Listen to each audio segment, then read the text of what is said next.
their stories, and we help them with their marketing strategy. And so our clients include large publicly traded companies such as Experian, and we have media companies such as Leaf Group and Ranker, and as well as tech companies such as System One and Greenfly. And also on a personal note, I work pretty closely with the LA Chamber of Commerce, where I advise as part of their tech incubator for the LA Chamber. Great, Ranjini. Hi, I'm Ranjini Joshua. I'm the president of the Silver Telegram, which is a PR agency that's focused on media relations for technology companies mostly, but also lifestyle brands. We focus on fine-tuning messaging for brands that are just launching and getting them into the media. Leah? Hi everyone, I'm Leah Kaplanis. I'm the founder and CEO of Social Sparkling Wine, soon to be called Social Organics. And our reason for being is to empower people to live vibrant, connected lives by creating the cleanest alcohol available today. And we started about 6 years ago, and today we are one of the fastest growing alcohol companies in the country. And we're also expanding into sparkling water and to liqueurs and several other healthy lifestyle products. Yeah. Wonderful. And we're going to go back through and give everybody social IDs. First I'm going to do mine and then we'll go to everybody. So I'm Linda Sherman, at Linda Sherman on Twitter and pretty much everywhere else. And my passion is healthy longevity. I am an early investor in a company that produces medical aesthetic products called Miracle of the Sea. That's S-E-A, not C. Everybody at this conference asks me that because there's so much cannabis here, but it's Miracle of the Sea as in the ocean. And I worked as an executive for 22 years in Japan, where I had a big success with Zima, where I repositioned it. As everyone knows, it didn't do that great here, but it was a huge success in Japan, and that catapulted me to CEO of Club Med Japan there in Japan, and several other executive positions there. So we're going to go back down the panel and have everybody give their social handle. I'm at Planet DMA on all social media. Erin? I'm at ErinK217 on Twitter. I'm at Ranjini, R-O-N-J-I-N-I on Twitter. I'm at Social Leah on Twitter and Instagram. You can go ahead and give your company, Leah, if you want. At Social Sparkling. Anybody else want to give a company handle? I think you're pretty much good. And Erin, you want to give your Instagram handle because it's different? Sure. It's just at Erin Kapczynski, and I know I there's need the to buy a spelling. vowel. It's right there. For those of you, there's a lot of people these days that are like only on Instagram. So, okay. So the first thing that we want to talk about is brand differentiation. So this is such an important part of branding, and I would like to start with Erin for that. Oh, sure. So I actually advise a ton of clients on this, and actually as part of the LA Chamber work, a lot of startups don't quite understand why they need to differentiate or what to do to differentiate. And it's a huge topic. But the one thing that I always tell everyone, and it's a good rule of thumb to get started with, is make sure that whatever you come up with as your kind of identifier is something that is authentic to you, and it's something that's valuable to your audience or the people you want to sell to or get attention from. Great. DMA? Sure. I want to just use very specific language. So when I'm talking about your brand with a client, I'm talking about the before and after machine when someone engages with you. They're in this state, they engage with you, and you deliver them consistently to this state. That transformation is your brand, and that can't be confused with how you would visualize that, which is your image, or how you deliver that, which are your offerings. So, how do you differentiate? You stay very, very, very organic and internal when you're trying to figure out what your brand is. perception is reality. What people believe you are, what people are coming to you for, is organically your best value proposition in anything you decide to do. And if you try and do something different, it will feel unnatural. So if you really want to know organically, what is your brand? What do I deliver consistently to people as a shift in their space? Talk to your friends, your family, and start asking, what am I the go-to for? Because whatever that is innately in your personal life is the safest and probably most powerful space for you to move to in your professional life. So your most clear distinction as a brand is being true to exactly who you are and what you're already delivering on a day-to-day, hour-to-hour basis, and trying to figure out if there are broader audiences who would benefit from that transformation in your space of expertise as well. Wow. Okay, that's excellent. Ranjini? Well, I just want to add to that. I think a lot of brands also get caught up in like the everyday humdrum of doing social media and often forget what DMA is saying about being true to what you're delivering, what people are expecting from you, and making sure whatever you're delivering on social media is also congruent with those different things, because if it's unnatural, people can tell, and they'll definitely catch you off guard for that. And I think we were actually earlier talking about brands and like the way you communicate and the language that you use on social media.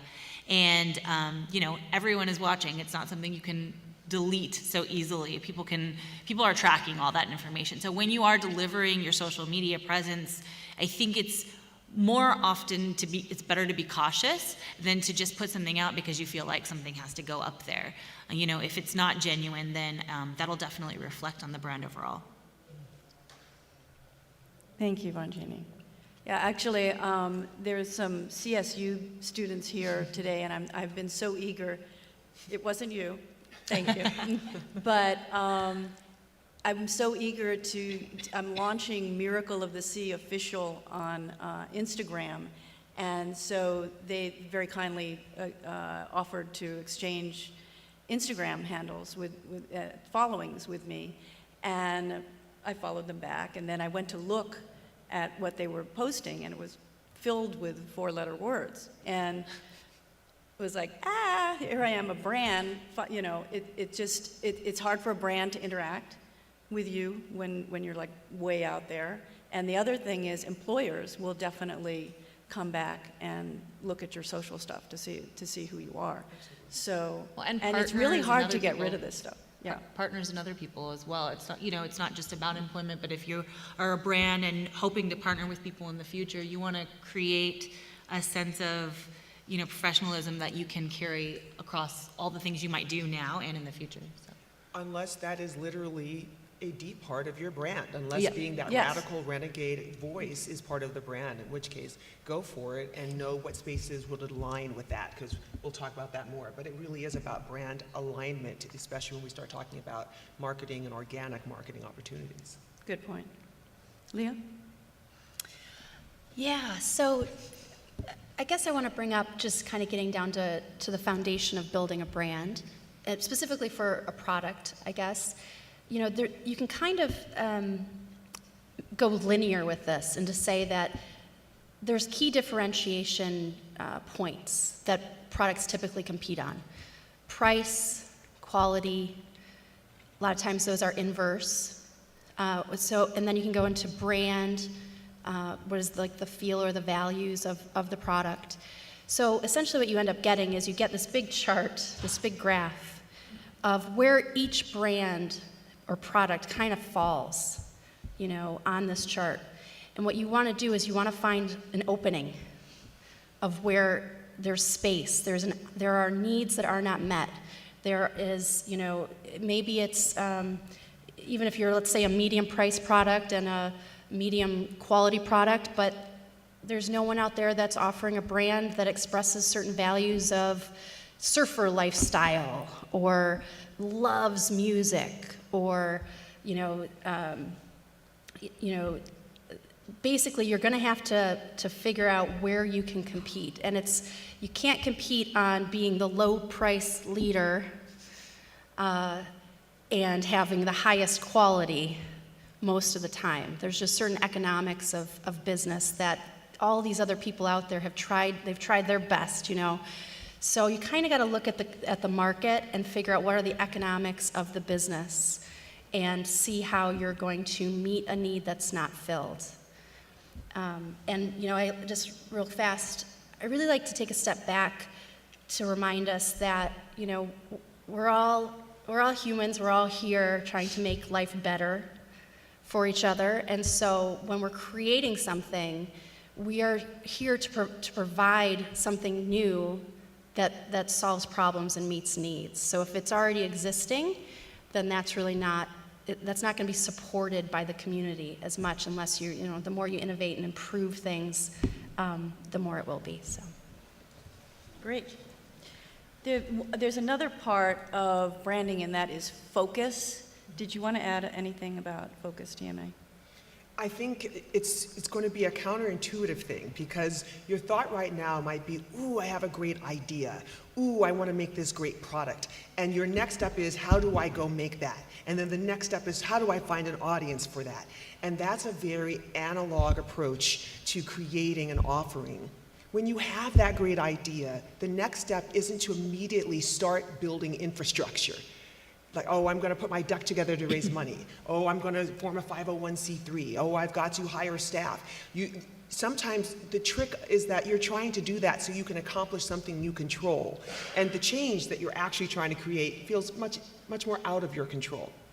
Here's what you do to really get focused. That first idea doesn't exist to get you started building infrastructure. That first idea exists to get you to understand whose life it is you want to change and how. Those ideas help you to understand who your core audience is. Who do you care about? And when you think about that first product, that first solution, that first offering, then you step back and say, if this were wildly successful, whose life would it change and how? Then you move from the tyranny of the idea and to the limitlessness of the insights that you can glean from starting to have a conversation with that audience once you've identified with it. Where are they trying to go? What are the needs they're trying to have met? And I always say, if you are starting your company with a product instead of a conversation with that product's audience, start again. Focus comes from discovering who it is at your heart you want to serve, whose life you want to transform, and then talking to them about their vision for themselves so you can devise solutions that will deliver them where they are trying to go. Excellent. I want to move on to rebranding and pivoting, and all of my panelists have personal experience and advising people experience with that, and I wanted to start with Erin on that.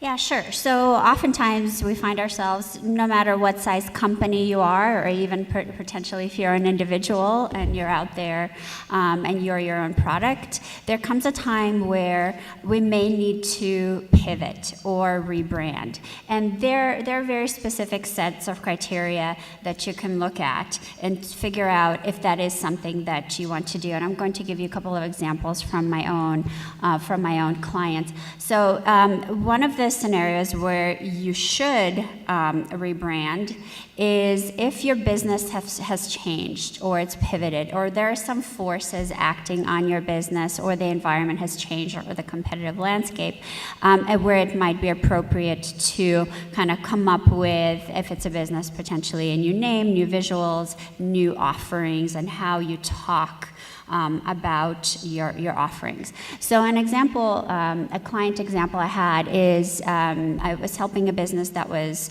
primarily email-centric. So about 90% of their business was around email. And then Google made some changes, and this business was highly dependent on the Google engine. And their email business dropped from about 90% to about 10%. So you can imagine, and it was a sizable business. It was like hundreds of millions of dollars of a business.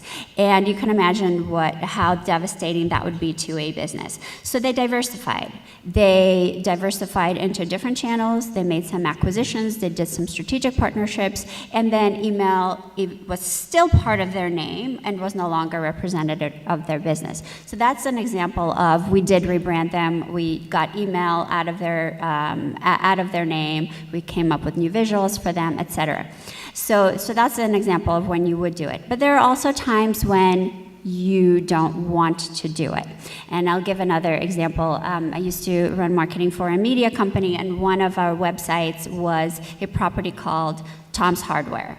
And it had nothing to do with hardware or building or anything. And yet the symbol for this company was a hammer. And really, it was a deep tech-focused website, right? It had nothing to do with, builder materials or anything. And so at one point, we decided, oh, hey, let's take the hammer out of the logo because it really does not represent the business. We have nothing to do with hardware, and yet the name says Tom's Hardware. And we tried that one day. And the website actually had about 30 million unique visitors a month. And can I just tell you, they rebelled. We heard about that hammer like in massive amounts. And so it took us a month to basically put the hammer back into the logo because there was brand equity there. There was brand love, and we kind of missed the boat by taking that hammer out because we thought it has nothing to do with the business. So there are times when you have brand equity or brand love or brand affinity, and even though it doesn't really fit your business, still think about keeping it. Great. Leah, you're recently rebranded, so would you like to talk about that? Yeah, I've been rebranding this entire time. And that's actually the point I'd like to make, is that I see a lot of startups lose momentum and get slowed down because they aren't certain of their name, or they aren't certain of their logo, or they aren't certain of their product, or whatever it is. And I'm of the belief that we need to just move forward fast, and that, whatever it is really supports fast action and momentum. So, I started out with, at the beginning, this was called Lotus Enjoyments. I don't know why I thought that at the time. Social Enjoyments, Social Sparkling Wine. Now we're moving as a company to Social Organics as we expand into other products, so looking for what really is going to fit under all of those products. And my wine may become Social Seltzers. So it's just part of the process for me anyway, and I would just say, don't worry about it. You want to try to have your core name that, that is memorable, that is short, that somewhat relates to what your values are as a company or as a brand, and that foundation. But I think there will be a lot of changes as you grow and evolve, and as competition comes in, as different perceptions happen with people. If you think about years ago when it was like everyone was against carbs, right? And everyone was against, there was Weight Watchers and eating frozen meals, and that has declined so much now into like this trend into wellness, and even that fats are healthy now. And so just things change, and so we just have to stay on our toes, Ranjini, what do you think about that? Well, yeah, from the startup perspective, I think sometimes I've worked with two very different brands. One that's been launching since 5 years ago because they can't get their ID correct. They can't stick to some kind of brand affinity within the company. So they're not even launching at all. So they're having a failure to launch problem because they're stuck on that messaging. And then I have another company who launched and failed and did it pretty quickly. So they launched maybe 6 months ago. And so right now we're rebranding because they've realized since they've launched, 2 competitors emerged. We were able to see what the market looks like, and now we can adjust to position them in a way where they can be leading the market. But without those competitors emerging, we wouldn't even be able to see that dynamic between them and those two people because nobody else was out when they first launched. So if they never launched, we would have never seen it. So, like she said, competitors are always going to come up. The landscape always changes. You just have to be nimble enough to change with that landscape.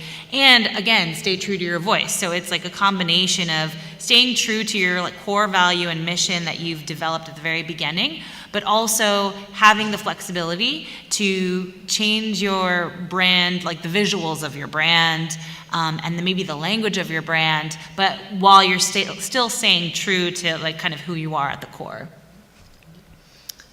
I'd like to talk next about personal branding and start out with something very much related to what we've been talking about, it's staying true to your core. We're talking about startups and entrepreneurs. The head of that company is extremely important, their personal brand. Personal branding is important to everyone in the room. If you're an actor, that's very important, and so forth, but especially for CEOs of companies.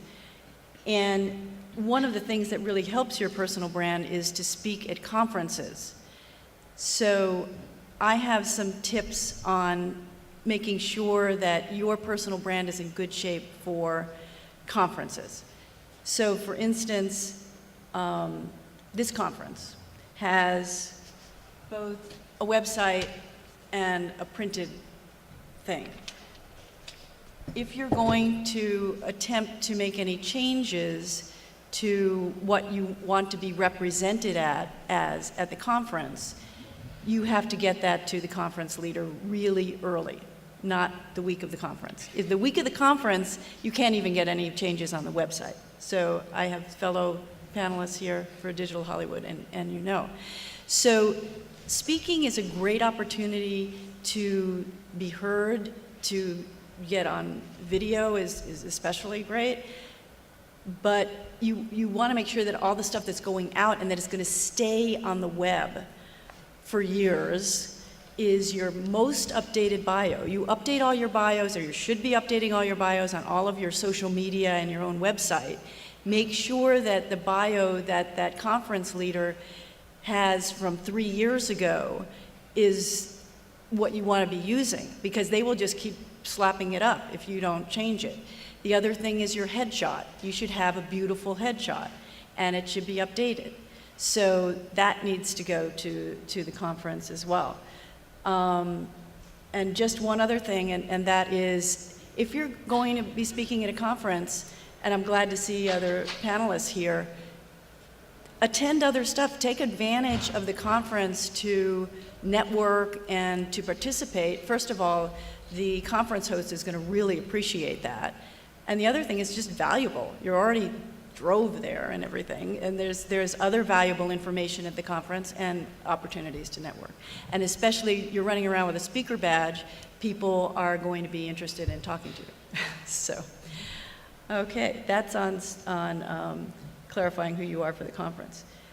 I'd like DMA to talk about speaking gigs and getting speaking gigs and that kind of thing. Sure. I think the most important thing, depending on where you are right now, if you're right now at the point of I have an idea, or I'm trying to transition from full-time employment into my own company, if you're just at the beginning phases, versus if you're kind of in the middle of lots of spinning plates and trying to figure out which one you're going to work with, the most important thing is to try and figure out how you can do the one thing and go deep in that space, as opposed to going as broad as you can and seeing which one lands first. And that keeps coming back to that combination of who am I organically? What do people come to me for, seek me out for, and what is my area of expertise?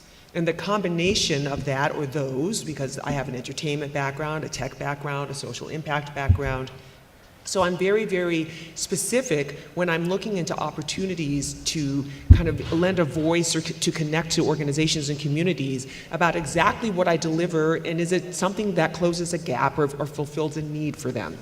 So the way I look at it is, where am I already invested and connected? Who am I following online? What conferences am I personally attending? What podcasts do I listen to? What books did I read? What are the spaces that I'm already engaged in, because those are your simplest, clearest, lowest hanging fruits to start to reach out to say, hey, this is the relationship I already have with you and your brand, and here's how I think I can elevate your brand. And that's really the biggest opportunity you have as you're developing your idea or your company, whatever stage it's at right now, is to always think of it in service to someone else's acceleration, elevation, illumination, etc. If you're thinking about it in terms of what you will get out of it, you know, the universe is a very specific thing. And, or worse, if you're just kind of sitting there saying, well, let me see what comes up, the universe is waiting with you, like, oh, is that what we're doing? Okay, right? So for you, it's really taking a look at places you're already connected and engaged and saying, can I engage with them in a way that gets them where they're trying to go? And if so, maybe we have an opportunity to partner on something. And that's where I'd always start my outreach as a speaker or as a strategist. And that was a good point about podcasts. Podcasts is a great opportunity for speaking, and Absolutely. and you should also be selective about what you accept too. And again, represent yourself properly for that podcast. And I forgot one thing when I was talking about this, that I want you to see DMA's speaker page. It's buried in her site. You only get it if you invite her to speak somewhere. Or you watch this on live stream. Or you watch this on live stream. But this tells you how she wants to be represented. She wants Planet DMA all lowercase, and that is exactly how she wants her social handle to be represented. And she makes sure that all of those specifics are on planetdma.com/speaker. So /speaking is all about why you would want to have her speaking. But the /speaker gives you her headshot and all of the guidelines of how she wants to be represented. The all-important latest bio. And the all-important latest bio. Right. Okay. So under personal branding, we'd also like to talk about thought leadership, and Ranjini has some thoughts on that. So this is a little bit of spin-off off of speaking, really.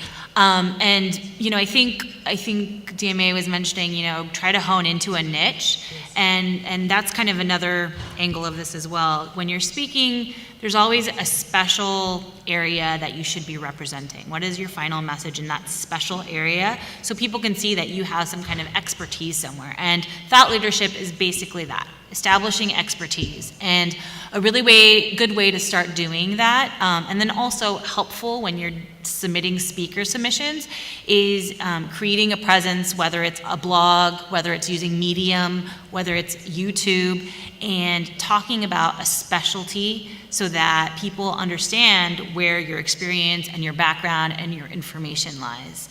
And we've also done things, a lot of things with executives and entrepreneurs on placing content. So contributing content to where your audience goes. So let's say your audience reads Entrepreneur Magazine, write about what you know, and you can contribute that content there, and they take contributed content.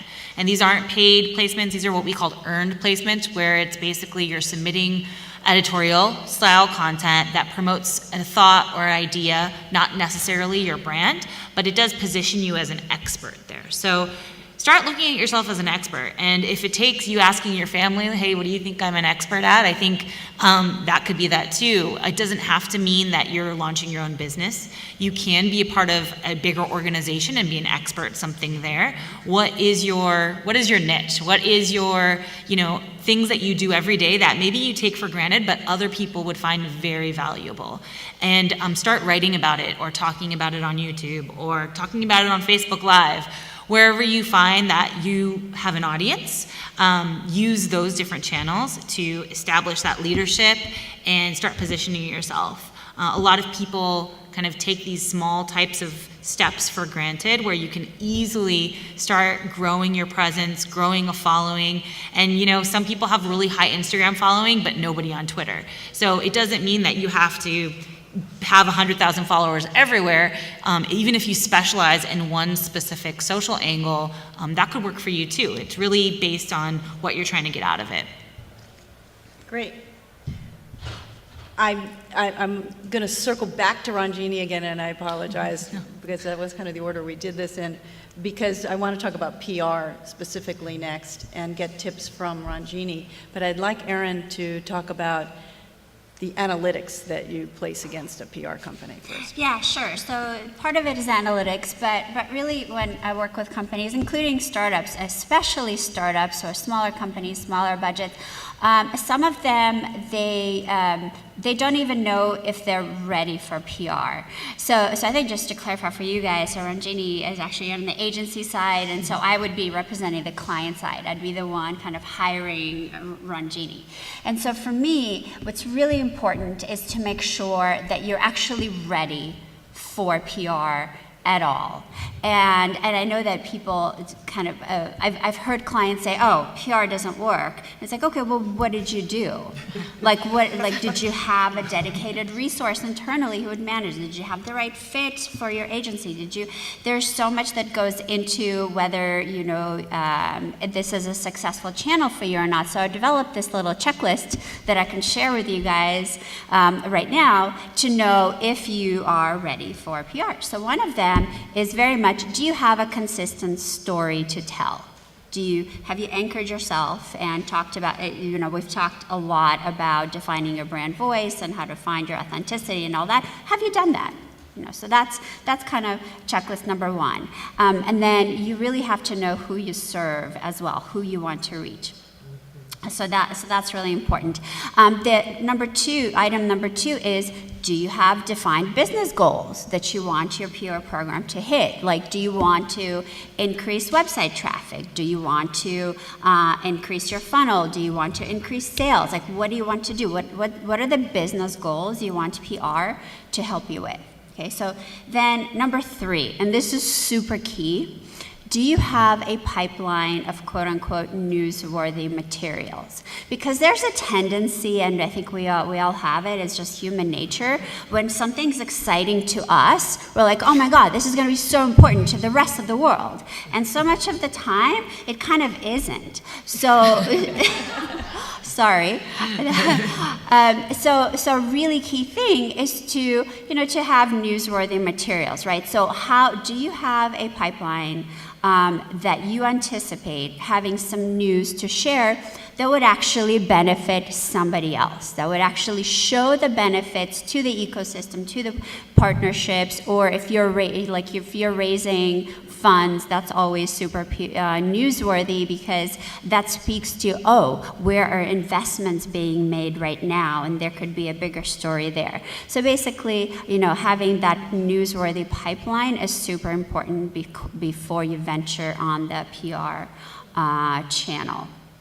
Okay, and then there are really only two others. One is there enough budget to allocate, especially if you're hiring out. There has to be a realistic budget, or if you're hiring within, and there are rules of thumb that I use for that, and if you guys are interested, you can come see me afterwards.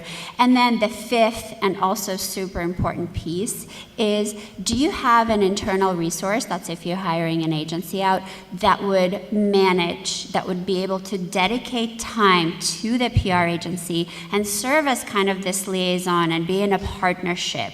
So you'd have this liaison represent the company interests, get the PR company any materials they want, help figure out if executive schedules can line up for a media opportunity, having that internal resource that partners with the PR agency. So I definitely agree with most of what you said. I would argue a little bit that a good PR agency should be able to help you establish some of those news pipelines and stories, because some people, they don't, like you said, like they're drinking their own juice. So you don't really know what's a story and what's not. And I've worked in-house as well. And when I was in-house, I worked in the video game industry, and in-house there, the game masters and the producers would come up to me and just have conversations in the office. And that's the great thing about being in-house, is that you have these conversations you wouldn't have as if you were an agency from outside. And they would tell me stuff, and we would create stories from what they told me inside, and they didn't even think it was newsworthy. So it was just having an ongoing conversation with them that was giving me the ability to create these like news hooks that they thought were funny anecdotes in the industry, and we turned them into news, and we totally newsjacked and piggybacked on a lot of things that they said in the office. So from that perspective, a good PR agency, if you speak with someone, which should be someone, I mean, you're gonna have these conversations with the PR agency anyway, you should ask them for ideas. You know, if they're waiting for your direction, that's the wrong PR agency for you, because like Erin said, you should give them your business goals, and they should be able to match and pair PR ideas from those goals and say, okay, do you have this? No, then let's go this way. Or you do have this, let's use this as a tool to move PR forward. I think in addition to that, you know, being able to know when you are ready for PR is really important as well.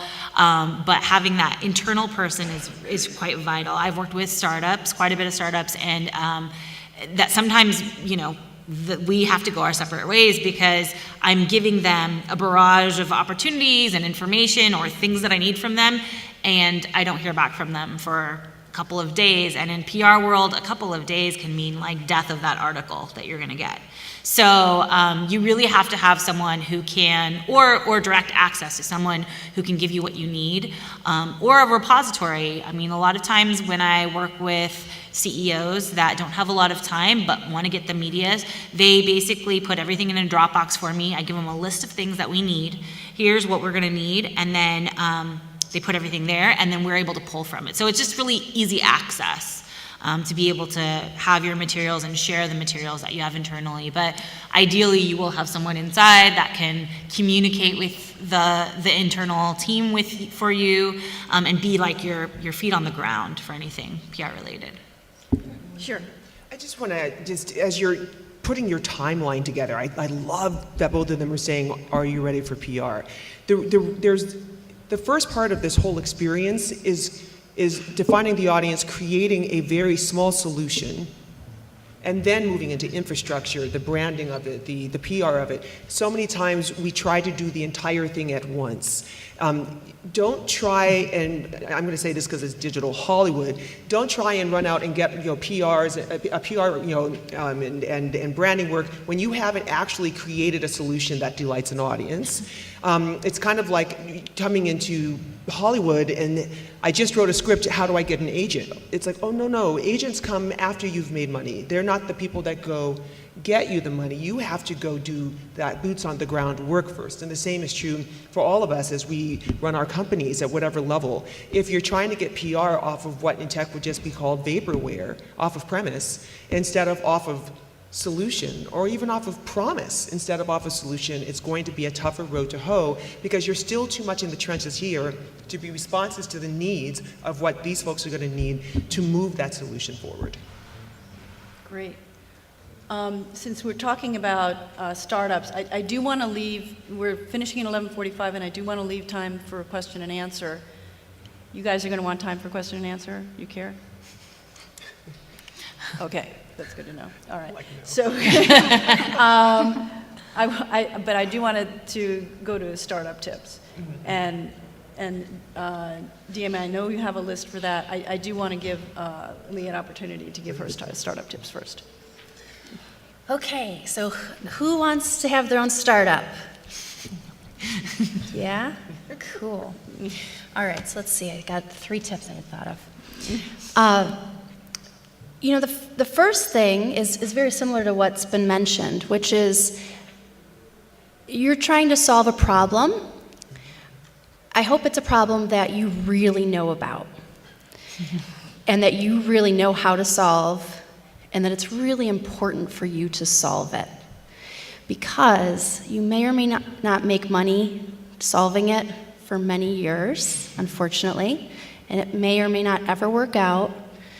But if it's very important for you to move that innovation forward, that will give, because it's going to make life better for people that you care about, whether it's yourself or people like you or someone that you care about, then you're going to have the energy and the momentum to continue on as it gets really hard.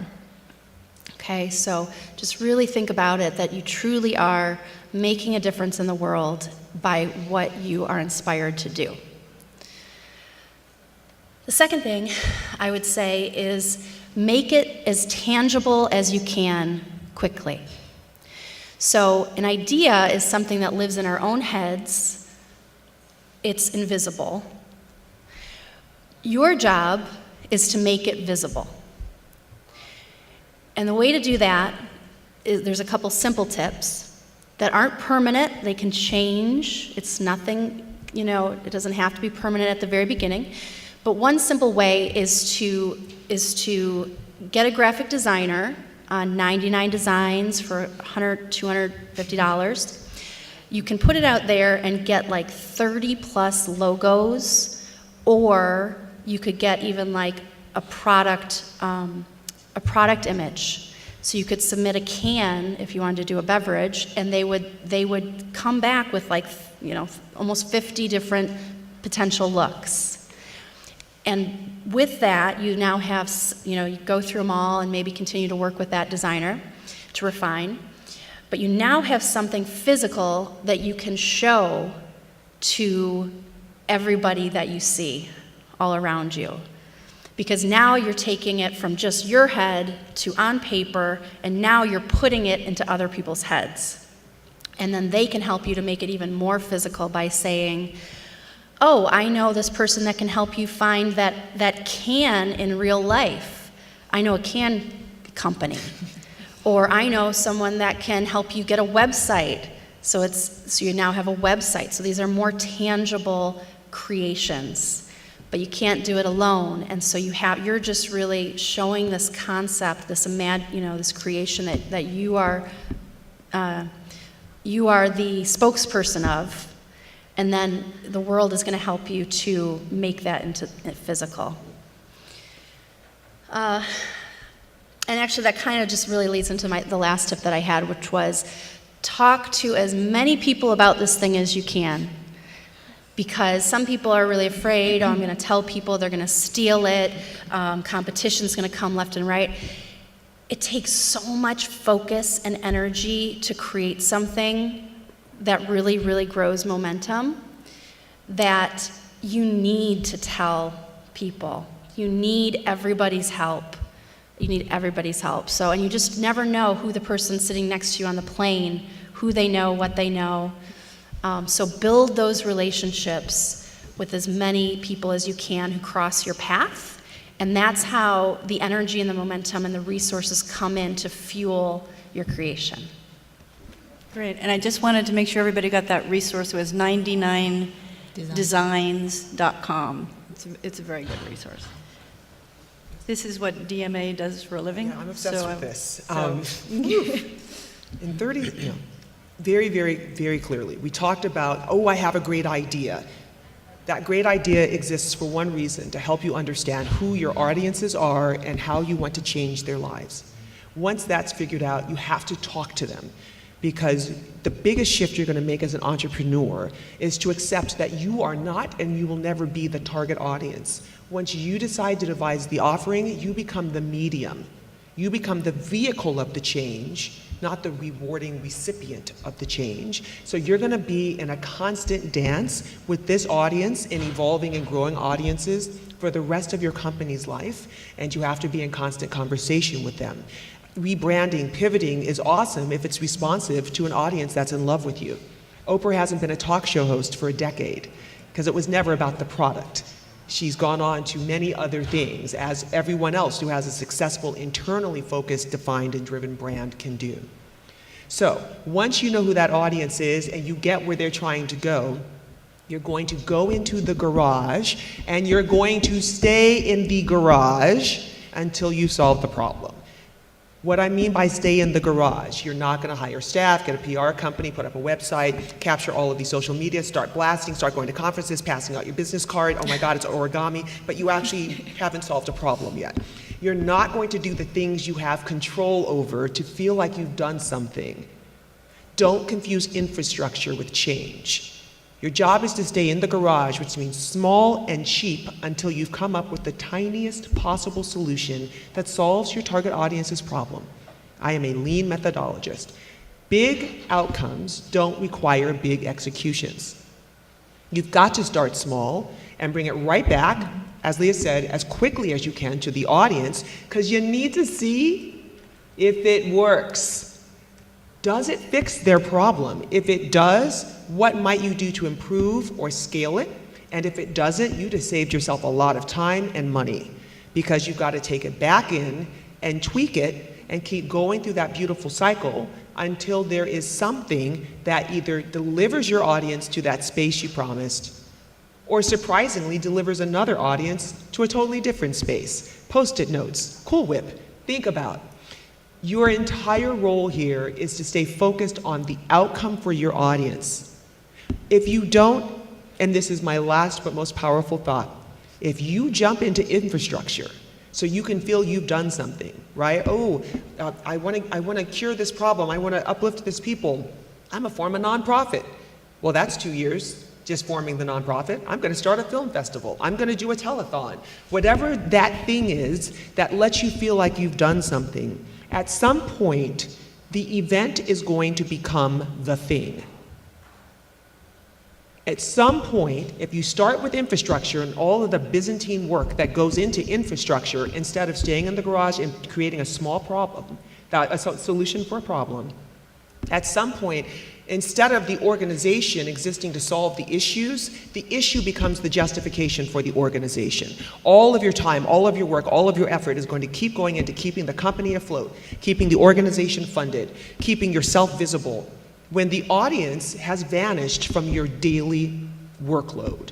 So when I work with people, the first thing we do is an audit to say how much of your team's life is spent solving the problem this institution existed to solve. And the answer is almost always 0. Solve the problem, wait for everything else. Because when you solve the problem, the rest of those conversations turn into magic. Your PR conversations have magic. Your branding and outreach and partnership conversations have magic, because you're not trying to convince other people of the idea, you're still trying to convince yourself to actually go do. But that's kind of scary, so I'm just going to build sandcastles over here. Jump into the ocean and fix your problem. Excellent. Do we have any questions? And talk very loudly, because we're live streaming and we want the audience at home to hear it too. Well, problem doesn't mean bad thing. So to rephrase, because I love that, he said, does it always have to be a problem? Your goal is to close a gap. Even when I'm writing a screenplay, I'm trying to close a gap. I'm filling a void. I'm creating something that did not exist before that will accelerate or delight someone. Great. Other questions? Yes, back there. I came in late, sorry, and I think you were talking about identifying the problem of your core audience, right? Mm-hmm. So, as it pertains to podcasting, correct? No, To anything, but certainly for podcasting. Let's go. not specifically, but Please for fine. podcasting, yes. For podcasting and for screenwriting, because I'm interested in both, Mhm. how do you identify that problem? Besides just talking to people, what tools are out there to identify your target audience so that you can customize your show or idea or screenplay around it? Like, I think that's what you were saying again. I came in late, so what tools are out there besides just talking to people, which is valuable too? You start with that Can you core repeat idea. his I'm question? sorry. The question is, how do you identify kind of the problem you're going to solve and the audience you want to serve, and what tools could be out there to help you? It's really what I call that motivating moment, that spark, that idea. Ooh, I'm going to do a podcast about the entertainment industry. Ooh, I'm going to create a new set of slippers that has a cocktail holder in it. Please don't do that. Right? Whatever your idea is, before you run off with the first idea and start creating, you actually stop and say, if I created X, whose life would change and how? Because those people are the audience whose life you're trying to change. Then you go have a conversation with them about where they're trying to go. Because if the best possible thing can't be for you to create the product of your dreams, Your goal is to create the product that helps other people reach their dreams. That shift is huge. De-narcissizing, that's not a word. Entrepreneurship is a passion of mine. It isn't about you. It's about your ability to change lives for other people. So take your idea and just take that extra question. If I did this, whose life would change? And then start conversations with those people. Okay. I think I get it. Yes? And he was also asking about a screenplay, which you're very familiar with that. Certainly. too. If you're trying to write a screenplay, you're going to go right into the core of your life and tell the stories that were transformative in your life. That doesn't mean it has to be in the city or even the fantastical realm, but don't try and write something other than what you've lived, even if that was internally, because that takes away that really beautiful distinguishing value proposition that you are undeniable when you are telling your story. At some point, Kenya Barris decided to write Blackish. He decided just to tell the story of his family life. And that's when he got that hit, which became Grownish when his kid went to college, which became Mixedish when they decided to go into his ex-wife's, a story about how she grew up. Your own story is distinctive enough. Dive deep into it. So that's a great answer. I was also hoping, do you know of any third-party, online tools that help you, with solving that issue? I do, actually. I just go to planetdma.com. I have a free ebook called Shift. And it's a workbook to work yourself through kind of the questions that you want to ask as you're starting any endeavor, not particularly a product company. Repeat the website, people are writing it down. Yes, planetdma.com. If you go to any Planet DMA on any social media, there's at the very top of that, there's a link. It's free, and a lot of what we talked about up here is going to be covered. We're old friends at this point. Yeah. We've done this a few times. Great. Are there any other questions? Yes. Let's say you're a smaller company and you're going through your PR checklist, as you do generally have the number of girls newsworthy, and the million you want a relationship, et cetera, all those things. However, you don't have a budget for a PR agency, but you also don't have a dedicated internal resource. What would you then recommend? Ron Genie, I think you've written about this. I think you have a Yeah, book. so I actually, I have a book on Amazon. It's called the PR Playbook, and it's a kind of a do-it-yourself guide to PR, developing a strategy. But that's the big thing about PR is that you do have to dedicate time to it. It's not magic, And I think a lot of people do come to us thinking like, oh yeah, just do your thing, and all of a sudden some kind of wave of PR magic appears. It's not that way. A lot of time, effort, resources go into it. So you really do have to make a commitment to either doing it yourself or allocating some kind of resource to it. And if it's not budget, it's going to have to be time. There's no substitute for that. And in the PR Playbook, you have specific Yeah, things for them on to do? Amazon, the PR Playbook has specific actionable ways to, one, develop your PR strategy, what tactics are, how to execute those tactics, creating a timeline, all those things. Yeah. Yes. So when you do your podcast and you keep build an audience, do you have a toolkit that can actually tap in and acquire some of the data, the information about who you've been for how long and so on, independent of going through Facebook or Google? Just basic analytics. Most podcasts offer, right, back-end Your platform's analytics. going to have analytics. Are you talking about podcasting? Yes, I think several people think this room is the podcasting room. Oh. So that's what happened. But this is not a podcasting panel, it's a branding and PR and that kind of panel. But so we don't have an expert answer on that. Our Back-end Our stuff. unexpert answer is most platforms have analytics behind it, so you could usually dive into those and be able to grab it from there. And I would really recommend that you take a course on data analytics, everyone in this room, that you really understand how to understand Google Analytics, your Facebook Analytics, or the discrete platforms you might be working with. Lynda.com has free ones, and if you have an LAPL, a city library card, you can actually log into lynda.com for free. You don't have to pay the subscription fee. That's one of the benefits of having a library card. There's extraordinary tech courses there. If you are trying to do anything with a business in modern, in 2019 and beyond, you want to understand those analytics. LYNDA.com. Yes. LYNDA.com. Or go to lapl.org and go to their eMedia page, and there's links there. You can get to New York Times for free, blah, blah, blah.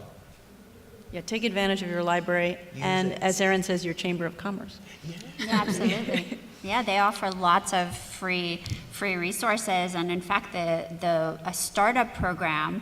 If anybody is interested, come talk to me afterwards, and I can direct you to the right individual, and they will vet what stage you're at and if you're appropriate for that program. And then it's an incredible program. You get access to really like industry experts, and their LA Chamber members include basically all of kind of the premier companies that we have in the LA ecosystem. Like they have like Hulu and Netflix, and they have all like Procter & Gamble and all kinds of companies that have incredible leadership in our city, and you can get access to some of that too. Great. Any other questions? Yes. So I'm doing a TV show on diversity and inclusion, and I'm dealing with a lot of huge brands like Facebook, Twitter, all these larger brands. And as an entrepreneur, how do you keep your entrepreneurship when you enter these big brands? Like how do you keep your small brand from being ate up by the big brands that you're working with? This is an unscripted television or a scripted television series? It's a series. It's Unscripted? It's a And docu-series called Take It. oh, sorry, no creative content, but can I ask, when you say you're working with the brands, are they integrating content into your show, or they're advertisers outside of the show? Well, they're in the show. They're the subjects of the show. The subjects of the show. Got it. Well, then in that case, and I mean, I love your subjects, but they have no voice whatsoever. If they agree to appear in the show, your brand is the show, and they're there to elevate kind of the message of your show. They want to be mixed into my first episode was Afrotech, and so all of these brands were a part of it. And so I did the media for it, so I'm delivering all these parts for Amazon, everybody, but you still want to be a part of it. So how do you hold on to that? Help me understand what you mean by a part of it. They want to have Final Cut over. They want to have like Amazon as a part, like the marketing for it, and Google marketing for the part that I do. Do they want to own the IP? Yeah. Is that what you're saying? They want to own the rights to the So if I do the interview with him and he's at Facebook, Right. Facebook can. Oh, no, got it. So you're the production company that's producing the content. They have to sign a release before no cameras are turned on. Do not turn, I understand, I totally get it now. Yes, they're not going to want to because they want to control the content. No camera ever gets turned on in television until the release is signed. So you're going to work with your attorney, and I can certainly refer to one, an unscripted, right? Your unscripted attorney put a nice release together, and then before you ever even go past here's where we're going to meet, you're going to have the conversation, you're going to explain what the show is, and then you're going to have them sign the release. If they won't sign the release, they're not a subject of the show. I totally get it. Thank you. And since our audience couldn't hear all the details, can you just wrap that into Yes, advice so for everybody? he has an unscripted show. This would actually be similar to a podcast for the people who are confused and thought they were going to Kansas. They don't he has- need his specifics, just an so that it's an unscripted show in which he was doing interviews, and the people he was interviewing wanted to have say over where the content was placed, how it was used, how it was marketed, and the answer to that is you actually have legal documents that you put in place called releases when you're doing television shows, and if someone signs that, that is saying, I release my image, my likeness, the materials that we're sharing to this production company for their use. If they don't sign it, you don't do the interview. Can I just add something real fast to that? I We're think, running over, but go ahead. Okay. I think one thing that I'm stepping into as we grow and start dealing with larger retailers, Target and Walmart and different people, is that the conversation really becomes about values what are my values? Is it improving people's health? Is it connection? Is it quality, et cetera? And you start to choose your partnerships based upon values. And if they don't value authenticity, or they don't value collaboration, or they don't value you as the producer, that may not be a partnership you want to go with. Good. Okay, so we were supposed to end at 11:45, right? Looking at the producer back there. So I want to thank everybody for attending, and please feel free to come up to talk to our panelists. Thank you very much. And we'd love it.